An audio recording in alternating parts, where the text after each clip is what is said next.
लोकसभा चुनाव 2024 के बीच, जी हां दोस्तों, आपने लगातार 400 पार, 300 पार या फिर बीजेपी के 150 पर रुकने वाले दावे तो लगातार सुन ही रहे होंगे, लेकिन ये दावे आपने कहीं पर भी नहीं सुने होंगे कि इस बार कांग्रेस कहां रुकने जा रही है।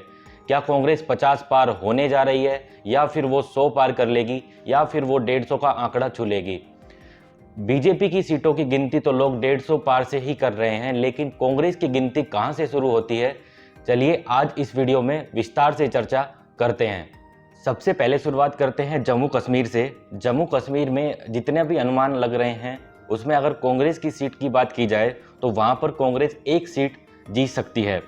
दूसरे राज्य की अगर बात करें तो वो है पंजाब, और पंजाब में अनुमान जो भी आ रहे हैं, अगर वहां का विश्लेषण किया जाए तो कांग्रेस यहां पर 2 से 4 सीटें लगभग जीत सकती है। तीसरे राज्य अगर हिमाचल की तरफ बढ़ें तो वहां पर भी जितने समीकरण निकल कर आ रहे हैं, वहां पर अनुमान यह है कि वहां पर कांग्रेस एक सीट करीब निकाल सकती है। वहीं अगर अगले राज्य हरियाणा की तरफ बढ़ें तो हरियाणा में अब की बार कांग्रेस की हवा दिखाई दे रही है, और ऐसा लग रहा है कि अगर मिनिमम टू मिनिमम अगर कंजर्वेटिव अप्रोच को भी हम लें तो वहां पर 5 से 6 सीटें आराम से कांग्रेस निकाल लेगी। यह आंकड़ा 8 तक भी जा सकता है, लेकिन हम इस वीडियो में 5 से 6 सीटें हरियाणा में मानकर चल रहे हैं। अगले प्रदेश जो देश की राजधानी है दिल्ली की तरफ बढ़ें तो वहां पर इस बार अनुमान जो आ रहे हैं उसमें लगातार ये अनुमान आ रहा है कि कांग्रेस एक सीट निकालने में तो आराम से वहां पर कामयाब हो जाएगी। अगर अगले राज्य उत्तराखंड की बात की जाए तो उत्तराखंड में भी ऐसे अनुमान लगातार आ रहे हैं कि कांग्रेस वहां पर भी एक सीट निकालने में आराम से कामयाब हो जाएगी। वहीं अगर अगले राज्य की तरफ बढ़ें तो वो है राजस्थान, और राजस्थान में इस बार समीकरण जैसे हरियाणा में बदले हुए हैं, ऐसी बदली हवा अब की बार राजस्थान में भी दिखाई दे रही है। और राजस्थान में ऐसा लग रहा है कि इस बार कांग्रेस का अगर कंजर्वेटिव अप्रोच के आधार पर भी सोचें तो 6 सीटों पर मिनिमम वो रुक सकती है, और मैक्सिमम वो 9 सीटों तक भी पहुंच सकती है, यानी कि 6 से 9 के बीच में एक नंबर राजस्थान में भी कांग्रेस का आने जा रहा है। वहीं अगर अगले राज्य गुजरात की तरफ बढ़े, जो बीजेपी का गढ़ माना जाता है, अगर वहां की बात करें तो वहां पर भी कांग्रेस इस बार अगर देखें कंजर्वेटिव अप्रोच के आधार पर भी एक सीट निकालने में वहां पर भी कामयाब होती हुई दिख रही है। वहीं अगर अगले राज्य की तरफ बढ़ें वो है उत्तर प्रदेश, और उत्तर प्रदेश देश का सबसे बड़ा राज्य है, और यहाँ की कितनी कांग्रेस सीटें निकालेगी इस आधार पर यह भी तय होगा कि कांग्रेस सरकार बना रही है या नहीं। तो अगर यूपी की बात करें तो यूपी में आंकड़ा ऐसा लग रहा है, अगर मिनिमम टू मिनिमम अगर कंजर्वेटिव अप्रोच को अपनाएं तो सिर्फ 2 से 3 सीटें कांग्रेस वहां पर निकाल सकती है। दर्शकों, इस वीडियो में हम मुख्य रूप से कंजर्वेटिव अप्रोच के आधार पर बात कर रहे हैं। अगर मिनिमम भी रहा तो कांग्रेस कितनी सीटें इस बार निकाल सकती है। चलिए अगले 10वें राज्य की तरफ बढ़े, वो है मध्य प्रदेश, और मध्य प्रदेश में इस बार ऐसा लग रहा है कि अगर कंजर्वेटिव अप्रोच को आधार लें तो 3 सीटें आराम से कांग्रेस निकालने में कामयाब हो जाएगी। अगले राज्य की बात करें तो वो है छत्तीसगढ़। अगर छत्तीसगढ़ में भी कंजर्वेटिव अप्रोच को आधार लें तो ऐसा लग रहा है कि 2 सीटें वो निकालने में कामयाब हो जाएगी इस बार कांग्रेस। वहीं अगर आप 12वें राज्य बिहार की तरफ बढ़ें तो बिहार में भी ऐसा लग रहा है कि 2 सीटें लगभग आराम से कांग्रेस वहां पर भी निकाल लेगी।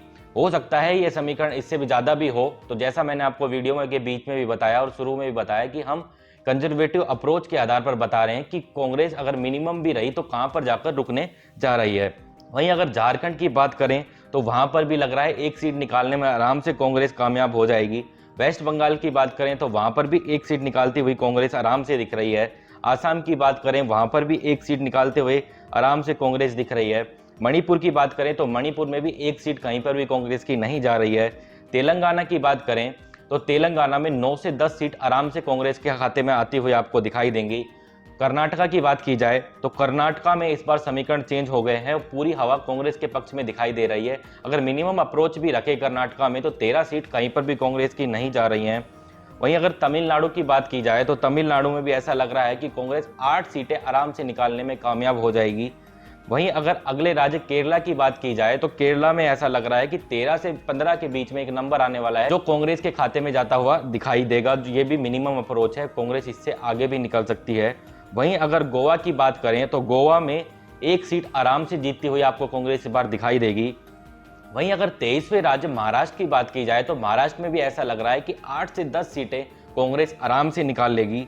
और अगर अदर जो राज्य बच गए उनको हमने अदर में रख दिया है, जहां से किसी में एक सीट आ सकती है या दो सीटें आ सकती हैं, तो वहां पर 3 सीटें और कांग्रेस निकाल सकती है। तो इस प्रकार दर्शकों लगभग 80 मिनिमम आंकड़ा हो सकता है और मैक्सिमम आंकड़ा जा सकता है 100 तक, यानी कि कांग्रेस का नंबर इसी के बीच में कहीं पर रहने वाला है। अगर हम कंजर्वेटिव अप्रोच के आधार पर देखें तो इस बार कांग्रेस 80 सीटें जीतने जा रही है। वहीं अगर मैक्सिमम अप्रोच को अगर अपनाएं तो कांग्रेस 100 या फिर उससे थोड़ा आगे आपको निकलती हुई दिखाई देगी। आपको क्या लगता है दर्शकों, क्या कांग्रेस इस बार 80 सीटों पर रुकेगी या नंबर वो 90 होगा या फिर 100 होगा या फिर 100 भी पार कर जाएगी? नीचे कमेंट बॉक्स खुला है, वहां पर जाकर अपनी राय जरूर बताइएगा। अभी के लिए इस वीडियो में इतना ही, और अगर आपको ये वीडियो पसंद आया हो तो वीडियो को लाइक करना बिल्कुल ना भूलें, और अगर आप हमारी वीडियो को पसंद कर रहे हो तो चैनल को सब्सक्राइब कर लीजिए और साथ में जो बेल का आइकन है उसको दबा लीजिए। फिर मिलेंगे किसी अन्य वीडियो में ऐसी इंटरेस्टिंग जानकारियों के साथ। तब तक के लिए धन्यवाद। जय हिंद, जय भारत।